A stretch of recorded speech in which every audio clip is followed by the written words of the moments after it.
आइए जानते हैं भगवान विष्णु के मत्स्यावतार के बारे में। एक बार सतयुग के आरंभ में सत्यव्रत नाम के एक विख्यात राजर्षि हुए। राजा सत्यव्रत बड़े क्षमाशील, समस्त श्रेष्ठ गुणों से संपन्न और सुख दुख को समान समझने वाले एक वीर पुरुष थे।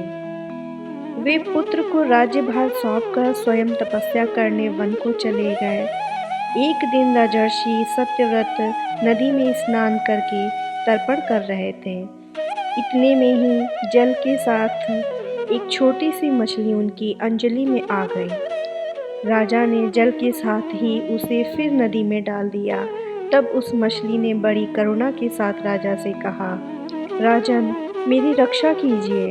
आप जानते ही हैं, जल में रहने वाले बड़े जीव अपने से छोटे जीवों को खा जाते हैं। आप फिर क्यों मुझे इस जल में छोड़ रहे हैं? राजा सत्यव्रत ने उस मछली की अत्यंत दीनतापूर्ण वाणी को सुनकर उसे अपनी कमंडल में रख लिया और आश्रम ले आए। एक ही रात में वह मछली इतनी बढ़ गई कि कमंडल में उसके रहने के लिए स्थान ही नहीं बचा। वह राजा से बोली, राजन, अब तो कमंडल में मेरा निर्वाह नहीं हो सकता, अतः मेरे लिए कोई और बड़ा स्थान दीजिए। तब राजर्षि सत्यव्रत ने उस मछली को कमंडल से निकालकर एक बड़ी पानी के मटके में रख दिया, पर 2 घड़ी में ही वो वहाँ भी इतनी बड़ी हो गई कि मटका छोटा पड़ गया। उसने फिर राजा से कहा, राजन, यह मटका भी मेरे लिए पर्याप्त नहीं है, अतः मुझे सुखपूर्वक रखने के लिए कोई दूसरा स्थान दीजिए। राजा सत्यव्रत ने उस मछली को वहां से उठाकर एक बड़े सरोवर में डाल दिया, पर कुछ ही समय में उस मछली ने उस सरोवर के जल को भी घेर लिया। तब हार कर राजा ने उसे फिर समुद्र में डाल दिया। समुद्र में छोड़े जाते समय उस लीला मत्स्य ने कहा, राजन, समुद्र में बहुत ही विशालकाय प्राणी रहते हैं, वो मुझे निगल जाएंगे, अतः आप मुझे समुद्र में मत डालिए। मत्स्य रूपी भगवान की बात सुनकर राजा सत्यव्रत की बुद्धि भ्रमित हो गई। तब उन्होंने पूछा, मुझे मत्स्य रूप से मोहित करने वाले आप कौन हैं? आपने कुछ ही दिनों में अपने आकार से एक विशाल सरोवर को आच्छादित कर लिया। ऐसा पराक्रमी जीव मैंने आज तक न देखा, न ही सुना है। निश्चय ही आप साक्षात सर्वशक्तिमान सर्वव्यापी श्री हरि हैं। हे पुरुष श्रेष्ठ, आपको नमस्कार है। कृपा करके यह बताएं कि आपने यह मत्स्य रूप किस उद्देश्य से धारण किया है। राजा के इस प्रकार पूछे जाने पर मत्स्य भगवान बोले, शत्रुसूदन, आज के 7वें दिन तीनों लोग प्रलय समुद्र में निमग्न हो जाएंगे। उस समय प्रलय काल की जलराशि में त्रिलोकी के डूब जाने पर मेरी प्रेरणा से तुम्हारे पास एक विशाल नौका आएगी। तब तुम समस्त औषधियों, छोटे बड़े सभी प्रकार के बीजों और प्राणियों के सूक्ष्म शरीरों को लेकर सप्तऋषियों के साथ उसी बड़ी नाव में चढ़ जाना और निश्चिंत होकर उस जल में विचरण करना। उस समय प्रकाश नहीं रहेगा, केवल सप्तऋषियों के दिव्य तेज का ही सहारा रहेगा। जब झंझावात के प्रचंड वेग से नाव डगमगाने लगेगी, उस समय मैं इसी रूप में तुम्हारे पास आऊंगा।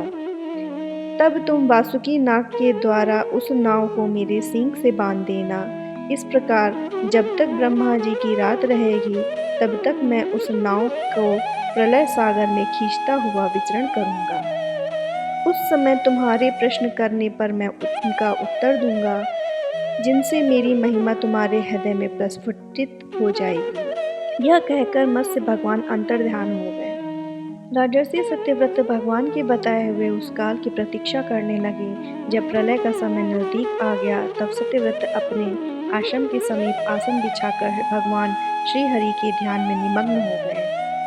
इतने में ही राजा ने देखा कि समुद्र अपनी मर्यादा भंग करके चारों ओर से पृथ्वी को डुबाता हुआ बढ़ रहा है, और उसी समय काले मेघ समस्त आकाश को आच्छादित करके भयंकर वर्षा करने लगे। तब उन्होंने भगवान के आदेश का ध्यान किया और तभी कहीं से एक बड़ी सी नाव उनके सामने आकर रुक गई। फिर राजा ने औषधि, बीज और प्राणियों के सूक्ष्म शरीर को लेकर सप्तऋषियों के साथ उस नाव में सवार हो गए। तब सप्तऋषियों ने प्रसन्न होकर कहा, राजन, केशव का ध्यान कीजिए, वे ही हम लोगों को इस संकट से रक्षा करेंगे। इसके बाद राजा के ध्यान करते ही श्री हरि मत्स्य रूप धारण करके उस प्रलय के जल में प्रकट हो गए। उनका शरीर स्वर्ण के समान दैदीप्यमान तथा अत्यंत विशाल था। उनके एक सींग भी था। राजा के पूर्व कथनानुसार उस नाव को वासुकी नाग के द्वारा मत्स्य भगवान के सींग में बांध दिया और स्वयं प्रसन्न होकर के भगवान की स्तुति करने लगे। राजा सत्यव्रत के स्तवन करने के बाद मत्स्य रूपधारी पुरुषोत्तम भगवान ने प्रलय जल में विहार करते हुए उन्हें तत्व ज्ञान का उपदेश दिया, जो मत्स्य पुराण के नाम से प्रसिद्ध है। प्रलय के अंत में भगवान ने हयग्रीव नामक असुर को मारकर उससे वेद छीनकर ब्रह्मा जी को दे दिए। भगवान की कृपा से राजा सत्यव्रत ज्ञान विज्ञान से संपन्न होकर इस कल्प में वैवस्वत मनु हुए, जिनसे आगे संसार बढ़ा। भगवान श्री हरि ऐसे ही हम सबकी जीवन रूपी नैया को भवसागर से पार लगाएं। जय श्री हरि।